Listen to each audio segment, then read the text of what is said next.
Hi, everyone. It's Steve Politi from NJ Advanced Media. This week's Rutgers Rant is brought to you by the New Brunswick Development Corporation. A big thank you to our sponsor and to all of our listeners for the continued support. Now let's get to the show. From NJ.com and the Star Ledger, welcome to the Rutgers Rant, your one-stop podcast for the Scarlet Knights. With your host, Steve Politi, and Rutgers insiders Keith Sargent and James Cratch. Let's start shopping. Hello, everybody. Steve Politi from NJ Advanced Media. Welcome back to the Rutgers Rant. I want to offer my condolences to all Rutgers fans about last night's game. That was awful. There's no other way to put it. Houston 63, Rutgers 60. That score does not sum up what happened. Obviously, just to let you know, I am still in Indianapolis. James Cratch is back home in his Morristown apartment. Keith Sargent, where are you on the planet right now? You are making the trip back. Currently, where would you be? I'm in Pennsylvania, right outside Pittsburgh. Driving back, I left at 6 a.m. and making good time. Just as I share in the condolences to the Rutgers fans, just so that they know, had they won the game, it was going to be me, Politi, Brian Fonseca, a photographer. We're going to get Cratch aboard. We were going to have the whole gang drive back out to Indianapolis for the Sweet 16. Politi was really looking forward to making this drive. Oh, boy. That's probably, what he's more sad about than anything else. Yeah, I would have been sitting in the trunk of the car. But this is the thing, Sarge, I was certainly prepared to make the drive. And we're going to say up front, obviously, we're not a great – if the sound's not perfect this episode, please forgive us. We're all in different places than we usually are, to get that out of the way. But I was ready to make that drive. And we were walking out of Lucas Oil last night, and we were having the conversation that you only have with Rutgers, which is was this the most discouraged, the awfulest loss in Rutgers history. And you had talked me into the idea that it wasn't. I mean, remembering the West Virginia football game in 2006, when they had a chance to go to the Orange Bowl and lost in triple overtime. Remembering the Louisville game a few years later when they also had a BCS bid on the line and lost to Teddy Bridgewater on one leg. And I agreed with you at the time. I'm here to tell you, I've changed my mind. And this is what I kept on coming back to as I was thinking about it last night. And this kind of loss even woke me up a couple times. It really was those two football games. I thought they had a chance to win. I never thought they had won the game. This game, I really did when it was 9 points with 5 minutes to go. I thought Rutgers had won. I mean, I was like, all right, we're back here. Let's start writing. This is a program shaping win, Sweet 16, chances at the Final Four, the whole kit and caboodle. And Cratch, you're watching this thing on TV. Did you also feel at that point that this game was won? Yes, I did. And what was so incredible to me was I was sitting there when the game started, I was like, oh boy, like Rutgers is going to lose by 30 points. Like this Houston team is just they are playing at a level. They are something that Rutgers has not seen. And I thought the only way that Rutgers is going to win this game is if they just jack up threes and everything goes in. And then Houston kind of just went cold, and Rutgers was gritty, and they were tough, and they took a punch, and they got in there. And I was like, this is going to be one of the greatest victories in the history of the school, because this was a team that they battled back, they hung in there, and now they're going to beat this team that's unraveled by 9 points with Giroux and the hip pointer. And then I was out of the room for a second. I think I had to give the dog food or something, and I missed the missed dunk. So I got back and saw that on Twitter, and I was like, oh, this is turning now, isn't it? And then bing, bing, bing, boom. Yeah, there was a lot of bings, a lot of booms. That's for sure. The missed dunk, you can understand that the things happen in a game, and you hate to put a lot on that. But obviously, if Miles Johnson makes that dunk, this is a different game. But the thing that I stick with, Sarge, and we were talking about this walking out of the stadium. I mean, there must have been 15 plays. I mean, just a series of rebounds. Jacob Young turns the ball over uncharacteristically. Caleb McConnell jacks a 3-pointer that you're just, what is that? What is that shot? There's just a series of things, little missteps where throughout the course of that last 5 minutes, where if any one of those goes the right way, well, this is a different game. That's how you lose a 9-point lead, Sarge, right? I mean, that's it. That's how it slips away. Yeah, and I broke it all down and going back to it because you know how it is when you're writing and you're really not processing the game. To go back to it and like to look at the play-by-play, it really boiled down to about 10 plays, to be honest with you. It just was, if any of those go Rutgers' way, it might be a different outcome because, look, 24 seconds to go, that's when Houston took the lead. It just was, what it really boils down to, too, is, I thought that Peichel did get a little conservative with about 5 minutes to go in the game, tried to take the air out of the ball. I think he kind of coached it like he did against Clemson. If you remember, against Clemson, he told the team in the huddle with about 4 minutes to go, we have enough points. Defend, defend, defend. This time it was defend and rebound, and they just, too many second chance points, especially late. The one thing about Houston is, they were a scary team on the boards. They did a great job. Rutgers did a great job in the first half on it, and just in the second half, it just became too much. Yeah, you mentioned that last sequence. Even then, I have to say, Houston goes up. It's 61-60. There's 25 seconds on the clock. Even then, I'm thinking, all right, well, this has just changed from, an easy Rutgers victory to this dramatic moment for Geo Baker again, the greatest late game shot maker of his generation. And I think, I don't know, Rutgers fans would have been okay if he got in there, if he took one of his, fade away jumpers and it hit the rim, because at least you had your best guy in position with the ball to make a shot to win. And if it goes in, it's just bedlam. If he misses, that's the NCAA tournament. The fact that he lost control of the ball, you're just devastated for the kid. And he said after the game, like, I've made that move 1,000 times. That's the first time I've ever lost it. A million. You said a million times. Yeah. Good Lord, Cratch. You see that happen. And then, even then, they have another shot come down the floor. Ron Harper Jr., it's a good look. That's a shot he's hit before. That one hits off the side of the rim. It's just a devastating series of things at the end of that game. Yeah, it was just like a chain of disaster. It was like one thing led to another, led to another, led to another, and then here you are. I thought it was a good look. Gio, I in that moment, there was no doubt in my mind that Gio was going to hit the shot to win the game. Yeah. I just thought, obviously, I'm sure we'll talk about this later, but like, I had just been told, found out that Joe Boyle had passed away. I'm like, okay, this is going to be Kismet. He's going to drill this shot and they're going to go, and the crazy thing now is like looking, not to put salt in the wound, but like they would have played this game at Hinkle if they had won. And Syracuse and Boeheim, like everything was lining up. And then, but that's March Madness. It's a crapshoot in so many ways, and the one little outlier gets you, and that's what happened when Gio lost the ball.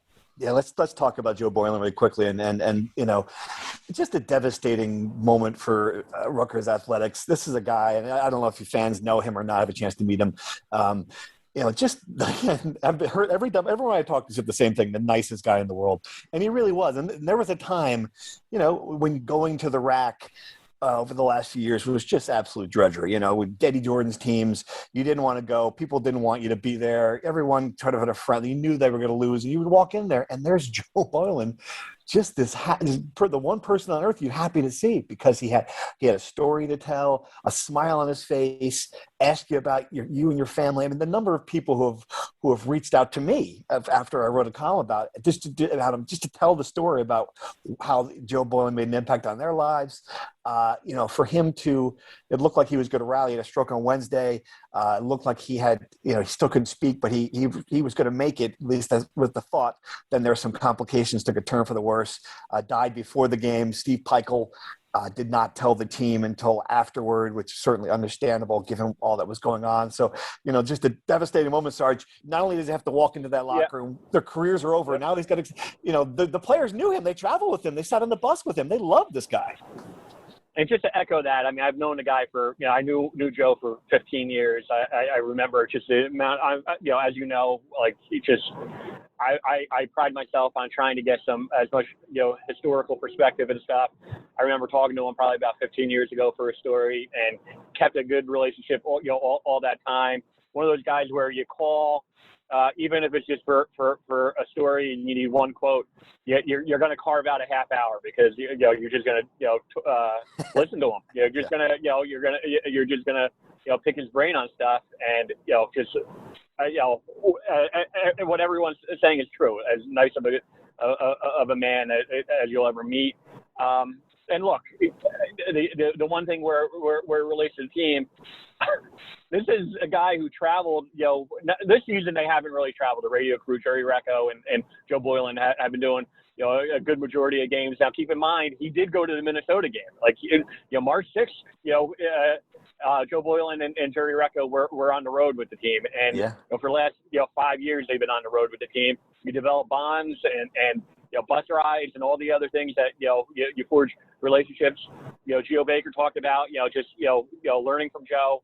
Just, the team definitely took it hard. Right. Yeah. And that was a great point, Crash, just about, you thinking about storylines and what it would mean, just what that would have been for Gio to hit that shot with, in the memory of Joe Boyle. And it was just seeming like it was setting up for that. I think just. The other thing, too, is, Joe was an assistant on the last Rutgers team that made the Sweet 16. And I remember talking to him for a story, and he said, if they don't lose that, they lost to St. John's in the Sweet 16 on a hook shot.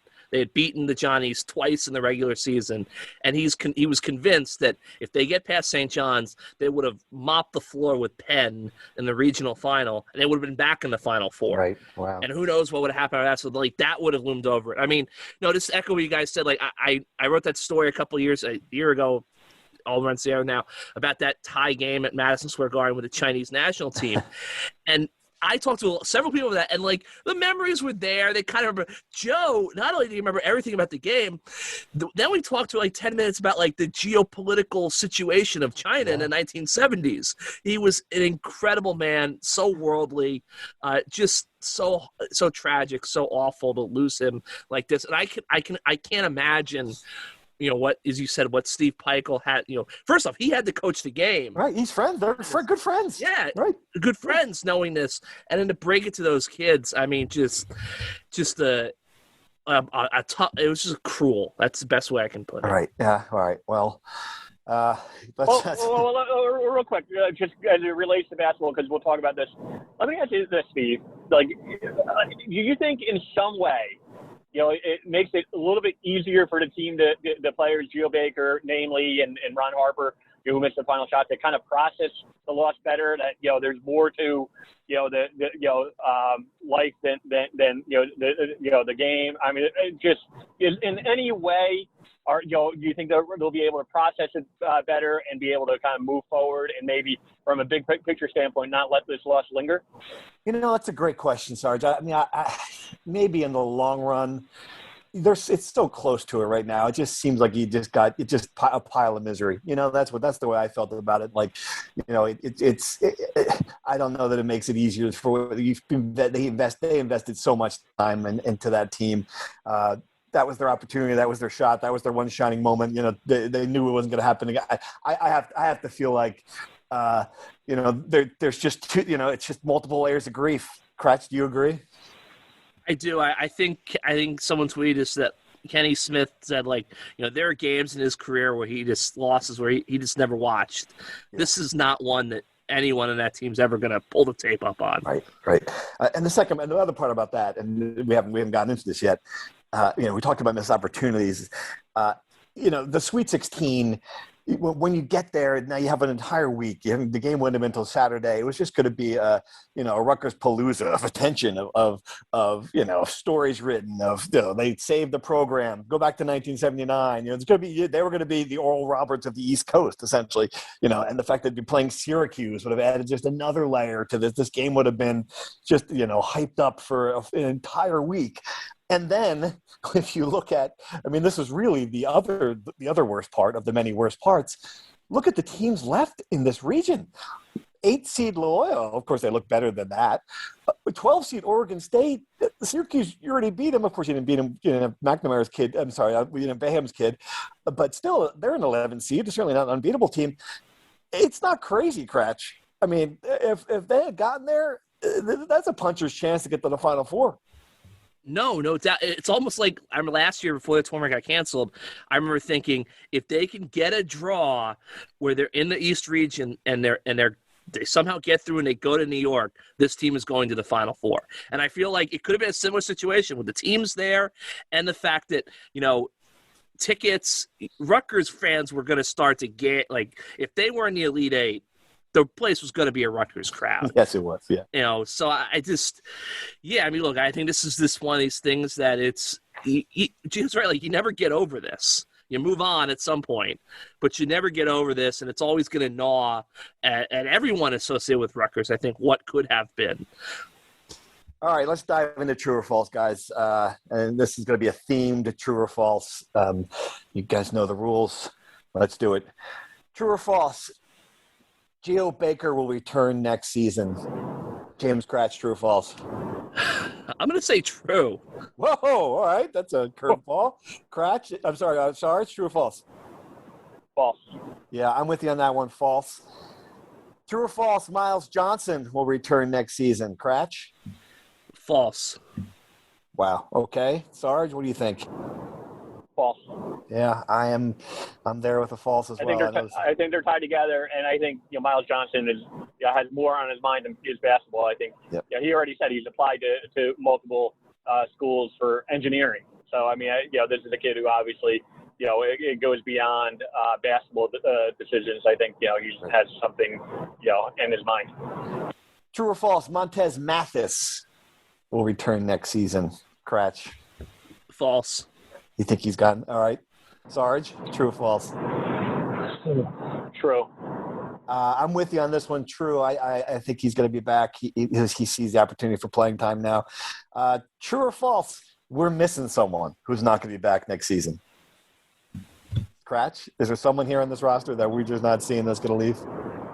I'll say false. I can't think of it because I don't like if Ron had played the way he did early in the season, he would have a chance to go to the NBA. But I don't think that door is there for him right now. Agreed. Sarge, you're talking about like the core rotation 8 guys, right? I mean, I guess so. Yeah. Whew. I'm gonna say true only because it's topsy-turvy, and we can talk about that, big picture going forward. But nothing would surprise me as far as turnover. Wow. All right. True or false? Steve Peichel will add an important piece in the transfer market. Kratch, true or false? True. Sarge? True. Yeah, I think it's going to be free agency out there. I agree with that. That'll be true. That's what it is. Yep. True or false? Rutgers will make the NCAA tournament next year. James Kratch? False. Sarge? True. Wow. All right. I'm going false as well on that one. True or false? The Big Ten was the most overrated conference in college basketball history. Sarge? True or false? So I know it's a popular opinion to say true, but I'm going to say false. False. All right. Kratch? I will also say false. All right. Yeah, that's an overreaction, guys. There's been a lot of conferences who've had the same thing, so I'll say false as well. The NCAA tournament is a crapshoot. It completely is, and I think it's false. Right now, emphasis on the word crap, however, for the Big Ten. All right. Finally, for Kratch only, true or false? Given the choice of driving back immediately with Sarge or flying out the next day, you would have spent 12 hours in the car. True or false? I would say I probably would have taken 12. I haven't seen Sarge in over a year. I probably would have taken 12 hours. Yeah, I've spent a year with Sarge this weekend alone, so that's part of the reason I think I'm still here in the hotel room. I did say, what did I tell you, Politi? When we said our goodbyes at midnight last night, I said, Steve, I've known you for a long time, 20 years or so. There's no one I'd rather be on the road with. But, if I don't see you until September, I'm not going to really cry about it. I wore you out pretty quickly. That was good. 5 days, I completely wore you out. That's great. My wife is thinking, I understand, Sarge. Well, we were, in Indianapolis for the Big Ten tournament, went back home, went back. But here's the thing. Like, the players were there for 12 days. Yeah. And I think, one reporter asked both Baker and Peichel whether in some ways, are you almost glad that it's over? and what they were getting at was, just how tedious and Yes. brutal the bubble was. And folks, we had heard, there's been a lot of stories written about it, but you have to understand, like, none of these guys saw, like, outdoor. They got no fresh air whatsoever. Like, the NCAA set up, like, the minor league ballpark. They put up a couple badminton courts and maybe played, like, flag football. The players didn't really participate in that. Everyone was completely spent of the bubble. And Rutgers had spent 12 days. So in some ways, and look, they would have done anything. They would have to be playing in the Sweet 16. That's not what I'm getting at.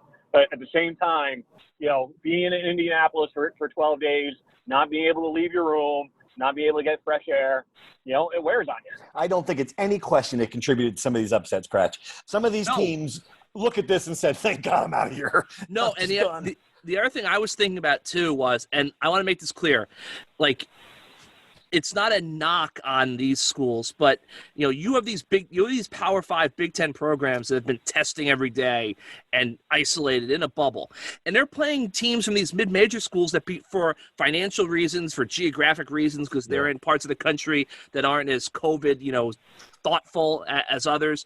They've had a normal season in a way. I'm not saying, the kids at Oral Roberts, well, definitely not the kids at Oral Roberts going to kegger parties, after the game. But, like, if all your fellow students are on campus and you're only testing twice a week and there are fans in the stands, you might have a little bit more juice to get to this point than the guys who have been playing in empty arenas in this horrible Groundhog Day existence for months without seeing anyone. Absolutely true. So one more inside baseball. So Pikeville, after the Clemson game ends at midnight, right? I mean, 12:30 or whatever. He probably leaves the building around 1. Goes right to work to break down the film. That's what coaches do.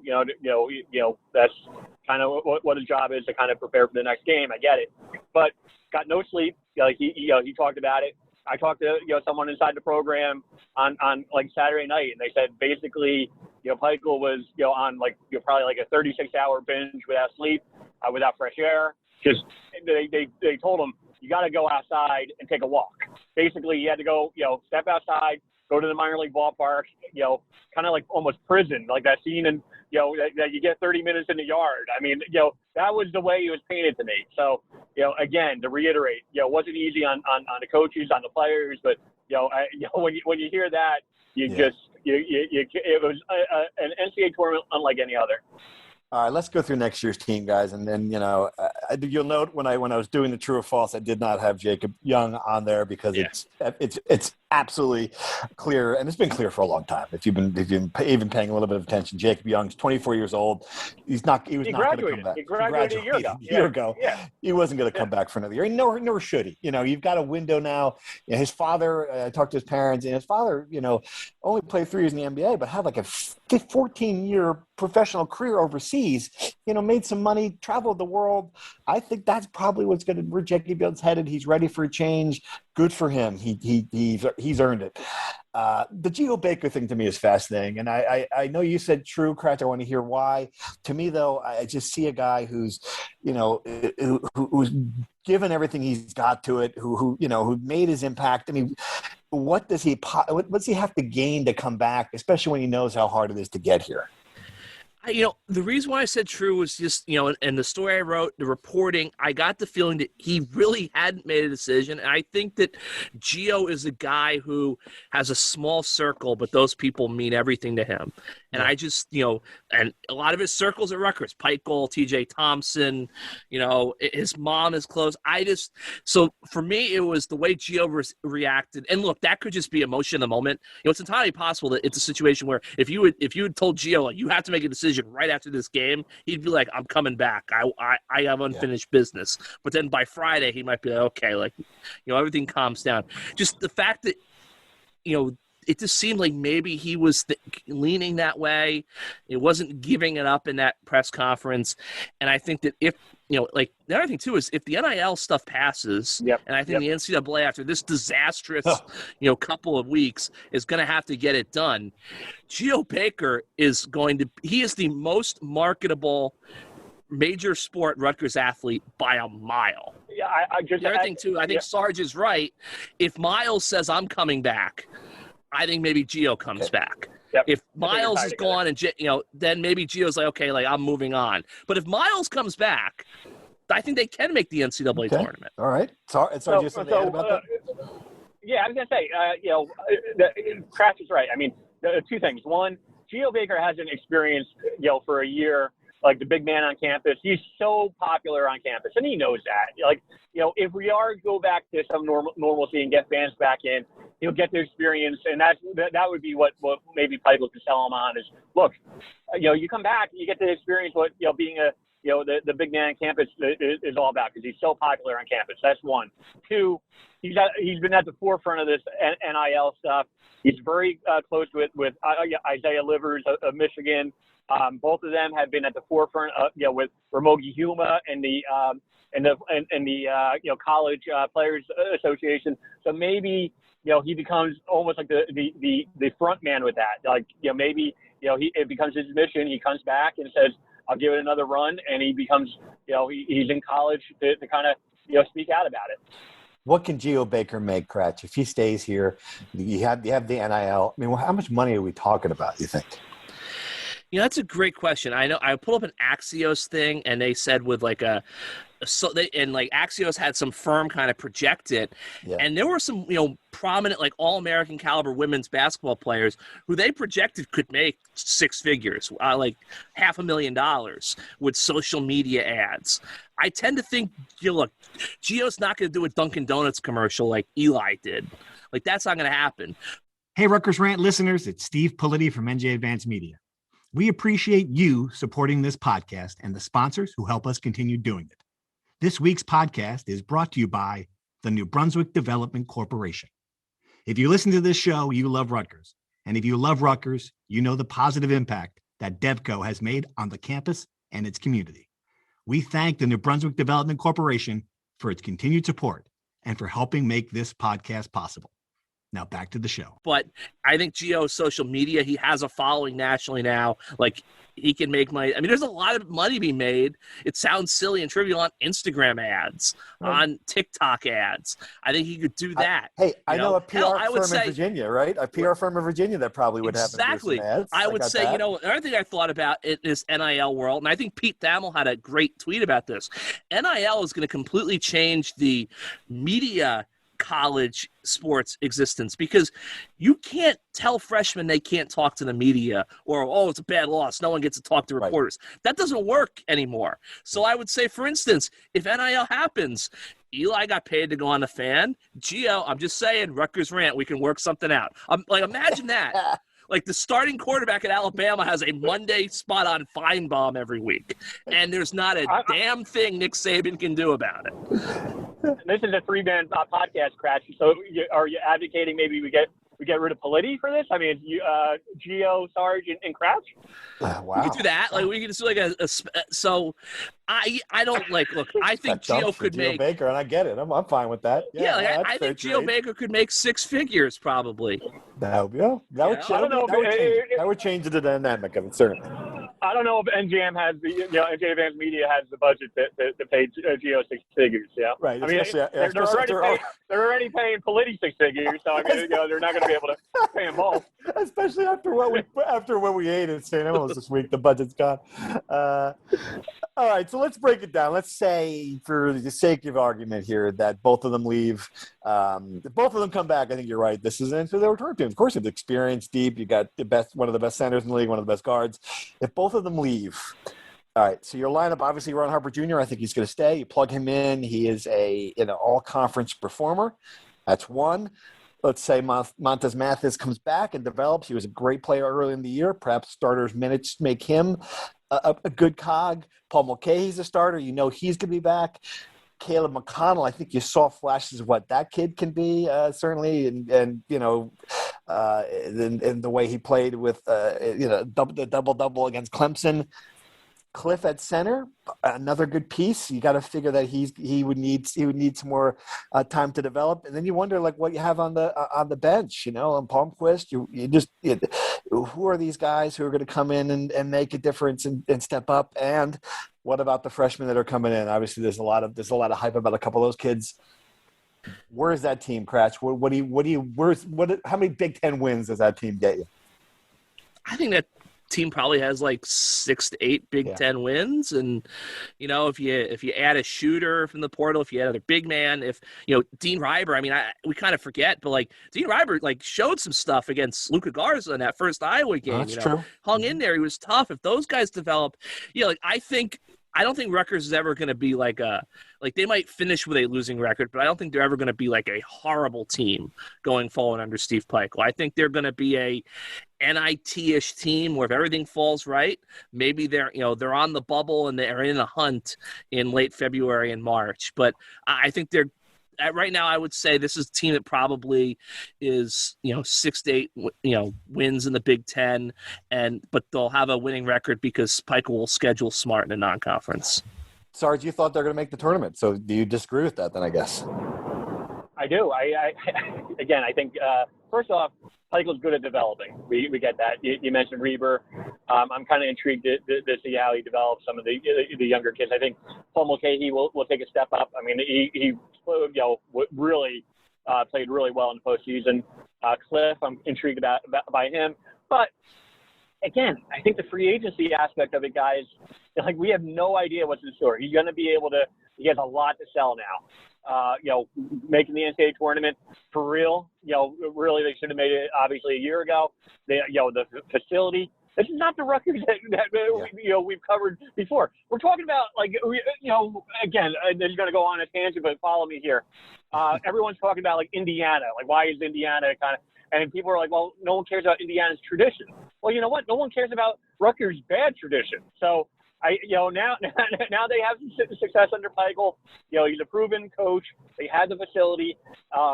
Everyone knows that it's going to be free agency. Transfer portal's going to be loaded. Who knows? I think that he's going to be able to build on it. All right, guys, let's dive into some insider questions here to keep it going. As always, NJ.com/insider. I really appreciate you guys subscribing and sticking with us and contributing to the podcast each week. So a lot of good ones. This was my favorite one. And so the historical one for the two of you. In terms of momentum-changing moments in a huge Rutgers game, was the Miles Johnson missed dunk and ensuing three-pointer by Houston bigger than the illegal man-down field call in the 2012 Rutgers-Louisville game? Great question. Obviously, if you don't remember, Rutgers scored a touchdown on the play to go up, I think, 24-3 in Louisville. I think they probably would have won that game. Instead, it was called back, and I think it's important to remember it wasn't just that it was called back. It was that then Kyle Flood punted from his own 30-yard line to give the ball back to Louisville and not even try again for points. What do you think, Cratch? Is that missed dunk three-pointer bigger? I do think it's bigger just because, and I've always said this, I know football is the sport that the number one sport. Basketball, in my opinion, in terms of like breakout moments, iconic, brand building, is just so much bigger. Like a Sweet 16 is worth a lot more than a Big East football championship and a trip to the, Fiesta Bowl, in my opinion. Right. Sarge, you agree? What about James Townsend? James Townsend. 2006. Yeah, wow. That's almost the equivalent. Both of them are pretty big momentum changers. I get it, but Townsend happened so much later in the game, and that to me, if Townsend catches that ball in the end zone, Rutgers wins the game, beats West Virginia, and they go to the Orange Bowl. And I agree with you, Cratch. But in 2006, the college football was a different landscape. Rutgers goes to the Orange Bowl that year. It's perceived to be a whole lot different than that. That to me is bigger than the Miles Johnson play. That was a killer. But we see all the time like those types of plays in a game. 5-point swings or whatever. Rutgers still had 4 minutes to go, and there were probably 5 other things that could have stemmed the tide. I think 2006 is definitely worse than the dunk. I think 2012, you got an argument, and it would have been the Sugar Bowl. I just want to make sure I have my historical Rutgers alternate. It could have been the Rose Bowl. It could have been the Rose Bowl because the Rose Bowl people were talking legitimate that they were interested in Rutgers. But yeah, it would have either been, it probably would have been the Sugar Bowl instead of the Rose Bowl or the Orange Bowl. Instead, the Texas Bowl. Well, let's not go there. All right, some more questions. Does Steve Peichel have to bring in an offensive specialist as an assistant? We really didn't dive into this too much, Cratch. How much blame do you give the decision by on the bench to take the air out of the ball, to go into slow-mo moves so early in that game? The fans, I mean, that's all the texts and things I got after the game from people who were just observers watching. Like, what in the world are they doing? I mean, what do you think, Cratch? Is that on coaching? And did someone need to be sitting next to him to nudge him and say, no, we got to run our offense here? I think, that's just kind of what they do normally, at the end of the game. They try to slow it down. I would say the blame for me was not so much slowing it down, but it was like when Houston had got to 4 or something, 5, you're like, okay, we were up 9. Now it's been cut in half.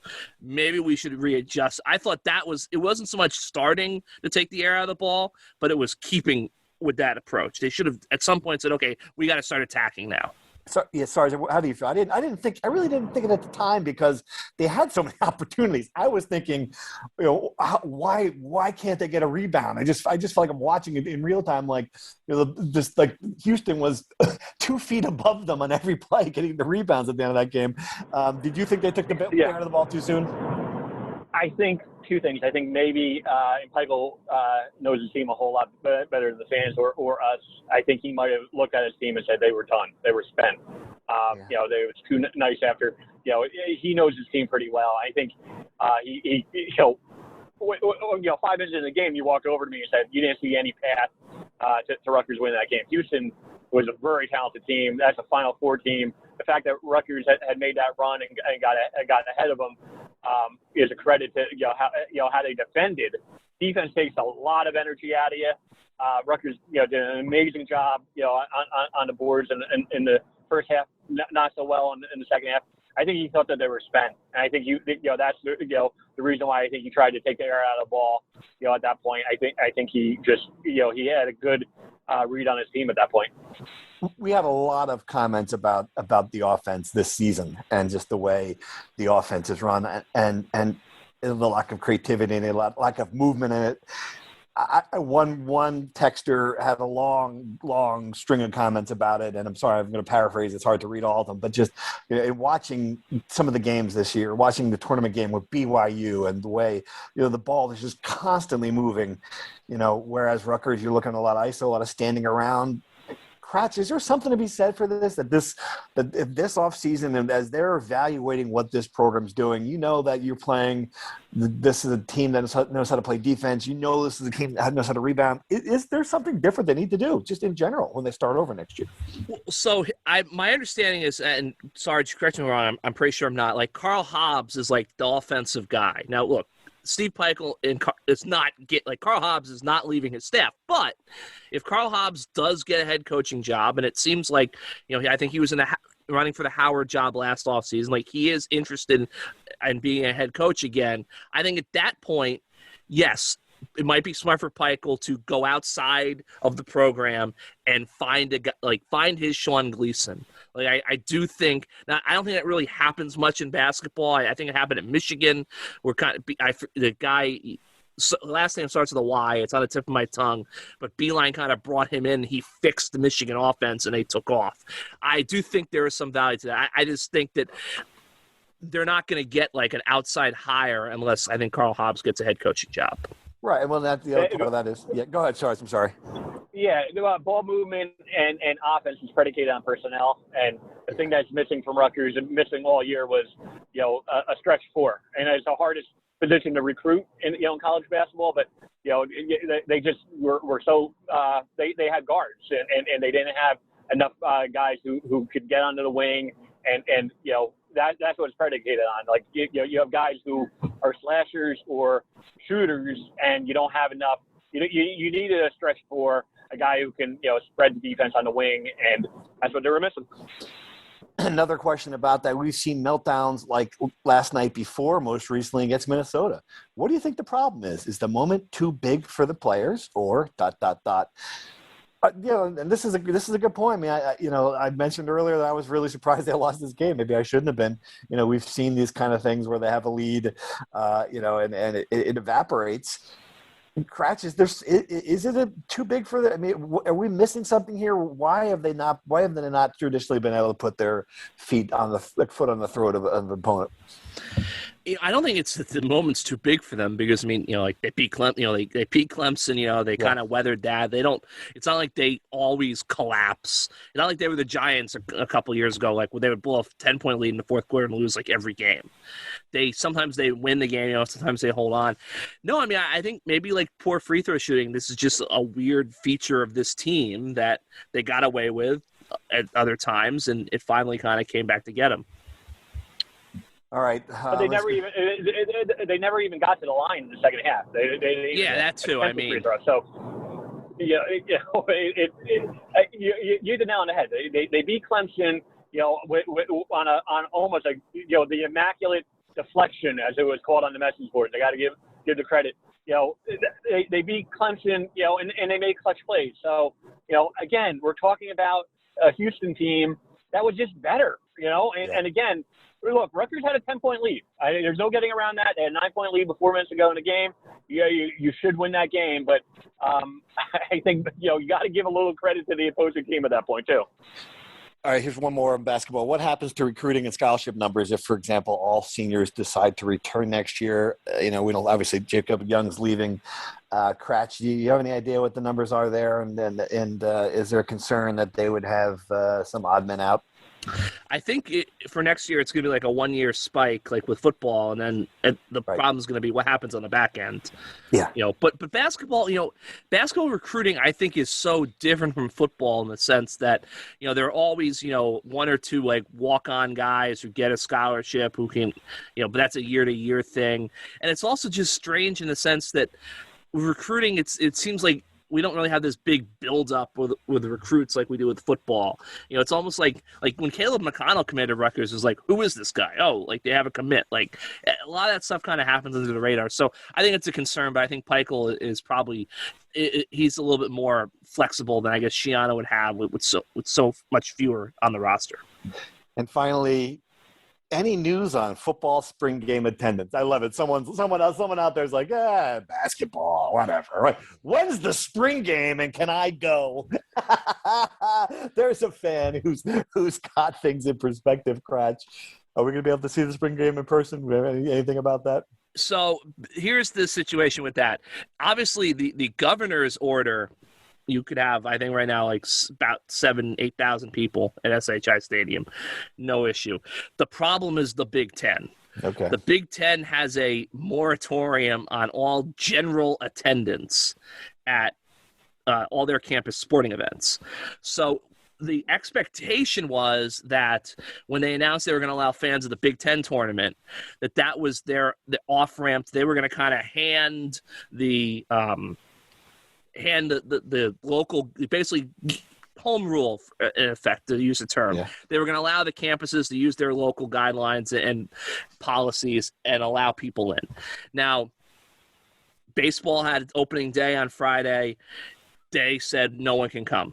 So they're still up. The Big Ten still has not given the go-ahead to have fans in the stands. Now, I do think that as spring games start to be played, that might be the moment where they say, okay, we're going to have to let this go. I mean, I can't imagine Ohio State is going to want to have a spring game in an empty stadium, and definitely Nebraska, other schools. So my guess is that in the next couple of weeks, you'll see the Big Ten kind of say we're now deferring to the local campuses, and that there will be fans in this. I don't know if Rutgers is going to go full 15% or whatever it is at that point, but I do think the Big Ten will allow them to do that going forward. All right. Thanks for your questions, as always, everyone. Appreciated, much appreciated. Let's dive into a few other things before we sign off. The Rutgers women are about to play in 8 minutes, so we can't talk about that. They have BYU. We'll know by the time you listen to us, you will know if they have advanced to the next round. Kratz, you were in St. Louis for, what turned out to be, I think, a surprising or memorable. I mean, did they exceed the wrestlers? Did the wrestlers exceed your expectations?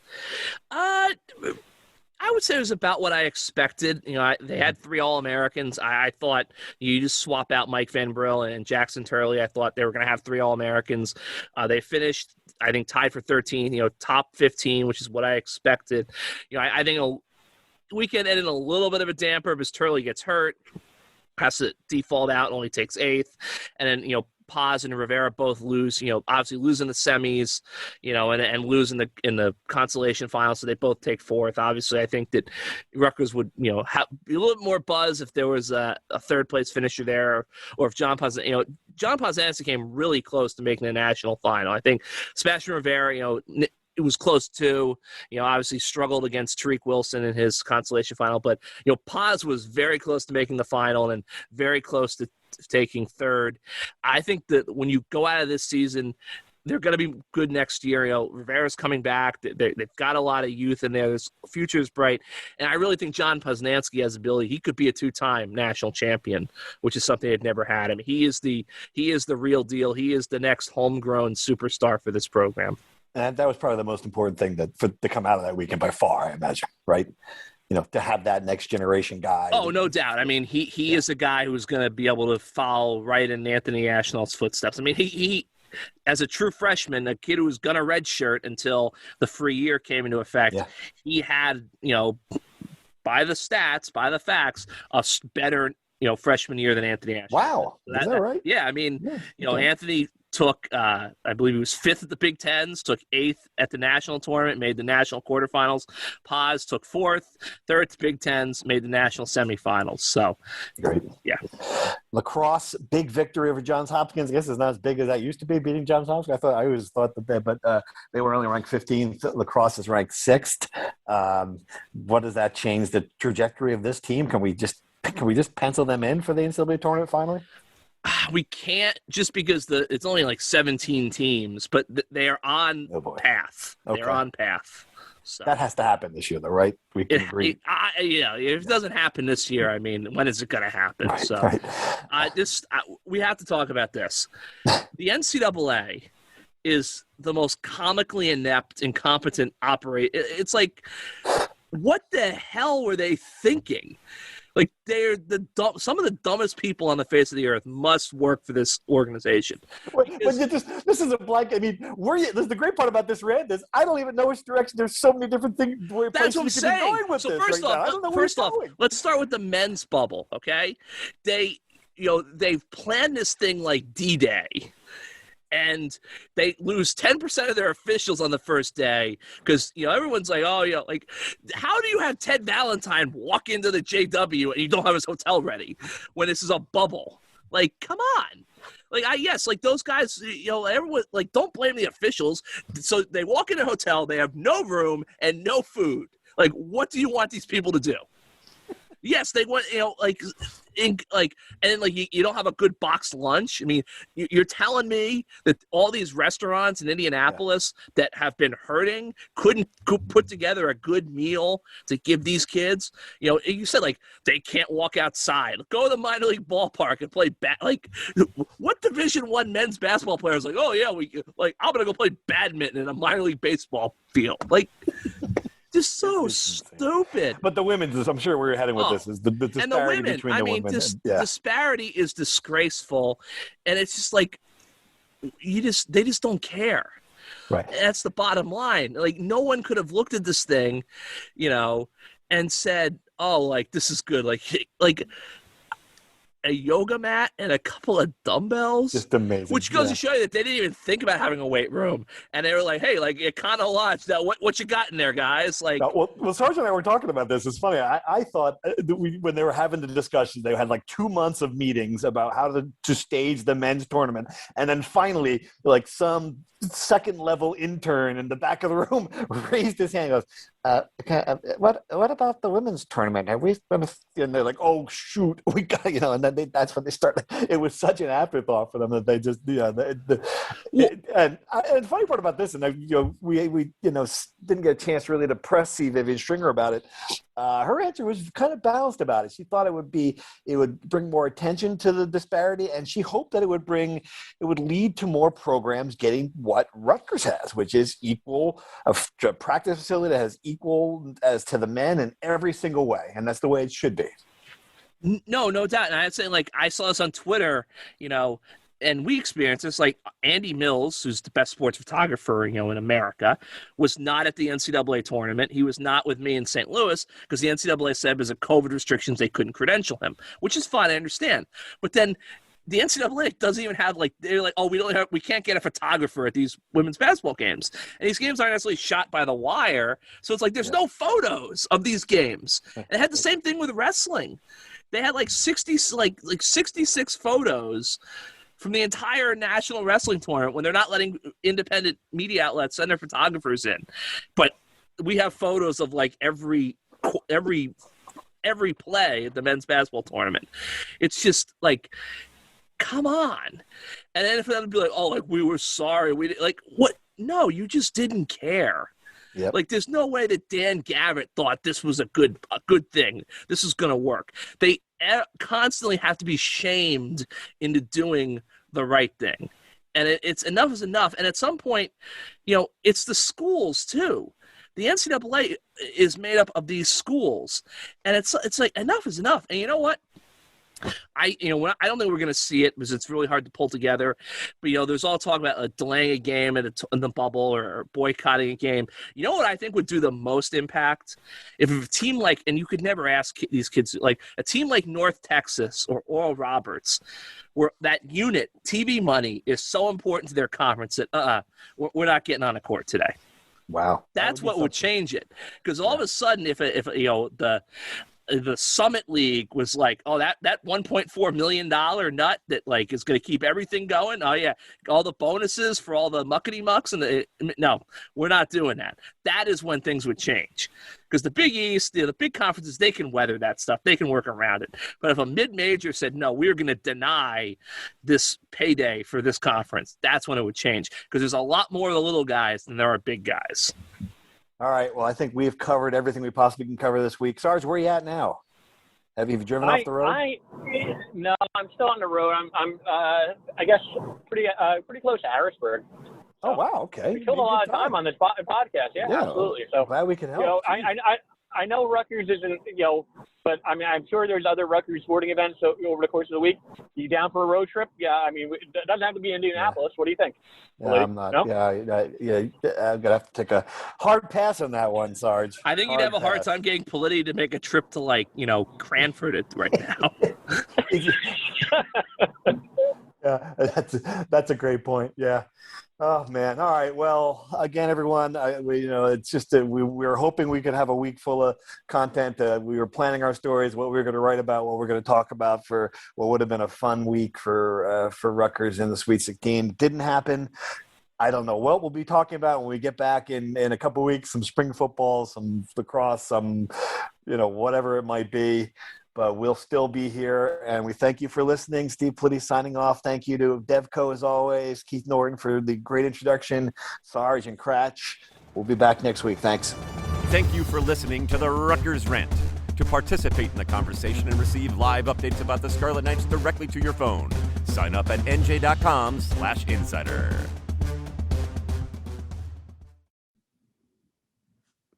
You haven't heard enough from me yet, huh? Steve Politi here for one last thank you to this episode's sponsor, New Brunswick Development Corporation, and to listeners like you who make it all the way to the end of the show. We'll see you again soon.